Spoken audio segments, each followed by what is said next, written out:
Now that all of our guides are affixed temporarily to our rod blank, it's time to start guide wrapping.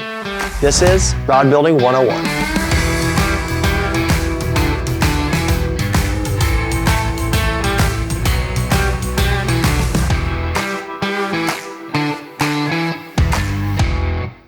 For wrapping your guides, you're going to need your rod build, a razor blade, a burnishing tool, and a hand wrapper.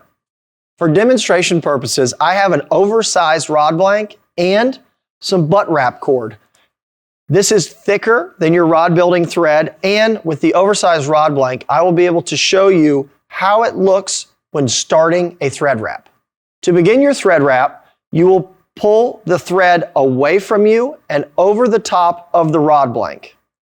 You will go around the rod blank once, and then around the rod blank a second time, holding your thread above the rod blank, moving in the direction of the wrap you will be wrapping.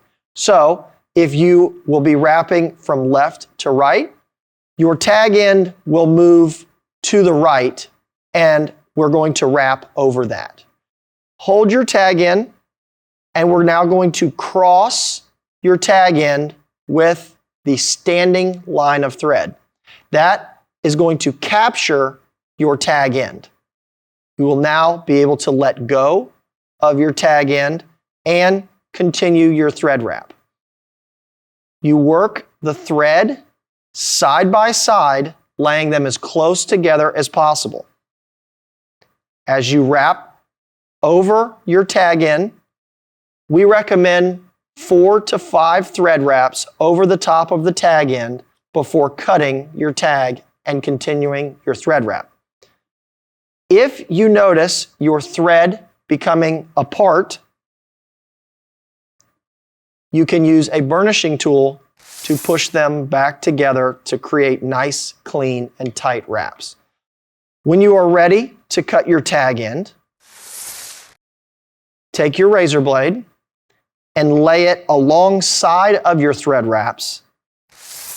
Pull the tag end up and away from the rod blank and cut the tag end clean off.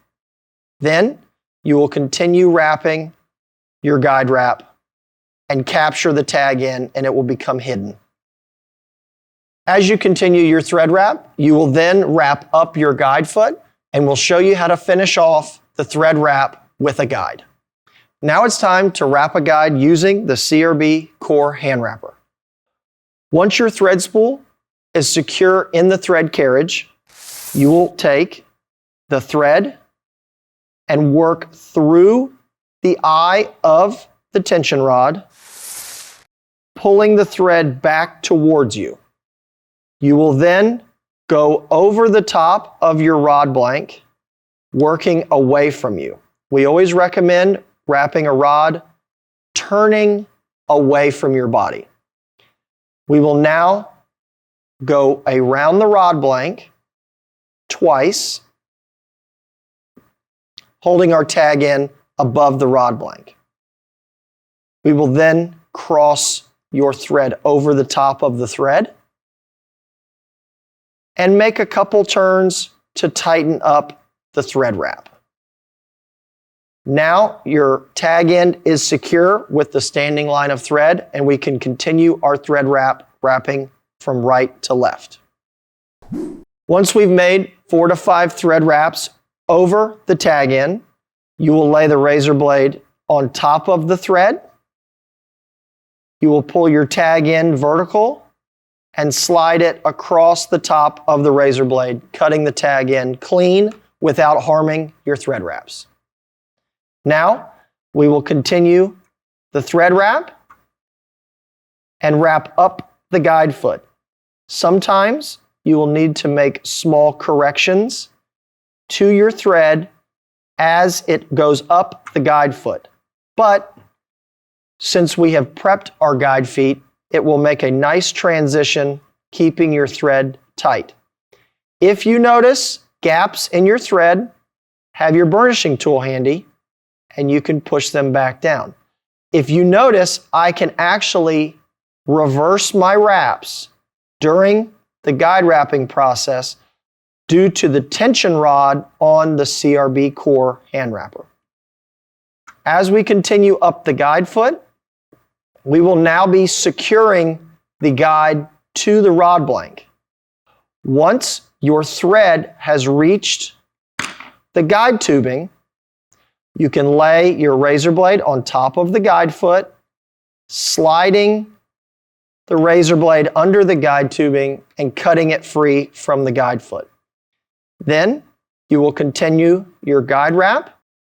Once you have reached about 1/8 of an inch from the guide upright, we now need to capture the thread underneath your guide wraps for a clean and finished look. I will create a loop in my leftover tag end that we cut off earlier, and we will slide this loop underneath the standing thread wrap. Now, just as we captured the tag end before with 4 to 5 wraps, we will do the same with this loop. Once we have captured the loop under the standing thread, we will use our finger to hold the thread in place while we remove tension by pulling thread off of the spool and relaxing the tension rod. Keep your finger held to the thread wrap so that it doesn't unravel. You will now cut the standing thread, place your thread through your loop, and pull the 2 loop legs back under your guide wrap. You can snug that tight, and now your tag end has been captured under your guide wrap. To cut, hold your tag end with your left hand and lay your razor blade along the guide wrap. Pull the tag end towards the razor blade, cutting the tag end free, and that's how you wrap a guide. For our double-footed guide, now that we have one side secured with our thread wrap, we can actually remove the second guide tubing from our guide and continue wrapping. Before we begin our second thread wrap on this double-footed guide, have a look on the underside of the rod blank. You might remember we used a China marker to mark the spine on this rod blank when we began this rod build. You can simply wipe the China mark free, and then you will be ready to wrap the second guide foot.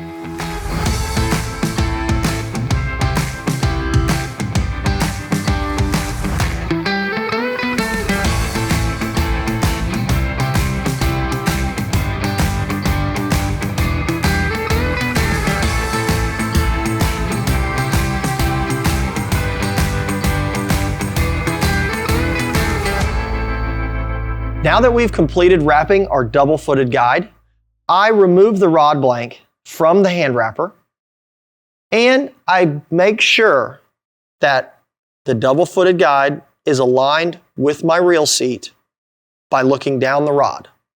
I prefer to align each guide individually as I wrap and secure each guide with a thread wrap.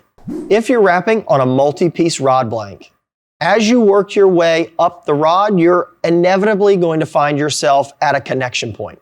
That connection point is called a ferrule. So you have a male and a female side of the ferrule, and we suggest to put a thread wrap on the female side of the ferrule.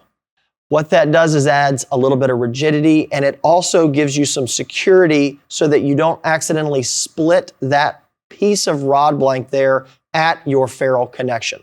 When wrapping your ferrule wrap, I like to recommend starting about 1/16 of an inch from the edge of that section of rod blank. That way, as you complete your wrap and you come in to apply finish, you have a little bit of room between the edge of the thread and the edge of the rod blank to push a little bit of finish out on that rod blank without risking pushing your finish off that section of blank and then gluing the two pieces together. When determining the length of this thread wrap, the common agreed upon formula is 1.5 times the diameter of the rod blank. So if the diameter of your rod blank at this point is 1/2 inch in diameter, the math says about 3/4 of an inch in length of a ferrule wrap. You know, it can vary slightly and also depends on if the rod blank is a little bit lighter in power or heavy in power. And plus, for me, I think it looks good if you maintain the same length of ferrule wrap throughout the whole build. So if it was me, I would take the longest ferrule wrap and just continue that ferrule wrap through the whole rod build. Now that we have wrapped and aligned our double-footed casting guide, we will continue wrapping our single foot runners all the way out to the end. Then it's time to install the tip top.